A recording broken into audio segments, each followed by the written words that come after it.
Tips ke-30. Cara mendapatkan uang. Dikatakan oleh Robert Kiyosaki, Anda tidak bisa melihat uang dengan mata Anda. Ada cerita klasik tentang peluang dan masalah. Cerita tentang satu perusahaan sepatu yang mengirim marketing manajernya ke Afrika di awal tahun 70-an untuk mensurvei ada market atau tidak di sana. Begitu marketing manajer tersebut datang sampai di Afrika dan turun dari pesawat, langsung keliling jalan-jalan di Afrika. Setelah itu dia kembali ke hotel dan dia kirim telex kepada atasannya. Karena pada waktu belum ada SMS, belum ada email, belum ada fax. Dikatakan di telex, people in Africa doesn't wear shoes. No opportunities. Karena perusahaan tidak puas dengan marketing manager tersebut, maka dikirimlah marketing research yang independen ke Afrika. Ketika periset yang independen ini turun di pesawat, dia langsung jalan-jalan dan kemudian kembali ke hotel dan mengirim telex. People in Africa doesn't wear shoes. Belakangnya yang berbeda. Fantastic opportunities. Jadi apa yang dilihat oleh mata adalah sama, tetapi satu mengartikan sebagai masalah, yang satu mengartikan sebagai peluang yang dahsyat.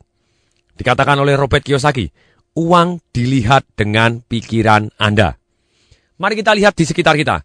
Apapun yang kita lihat, selalu bisa menghasilkan uang untuk diri kita ataupun orang lain. Misalnya kita melihat mobil.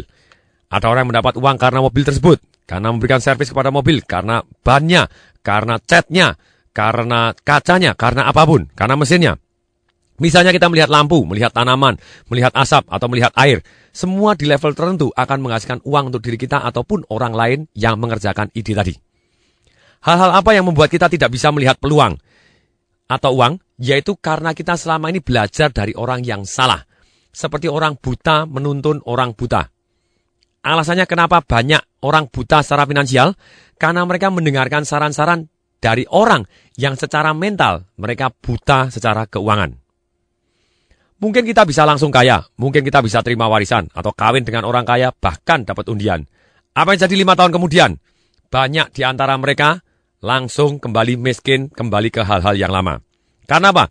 Karena mereka tidak tahu, mereka tidak melek secara finansial, mereka secara pikiran, mereka tidak terbuka bagaimana cara investasi, bahkan mereka melakukan investasi yang salah atau bahkan foya-foya, sehingga uangnya akhirnya mereka hilang.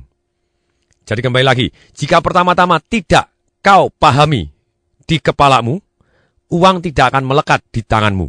Dan jika tidak melekat di tanganmu, maka uang dan orang yang mempunyai uang akan menghindari dirimu.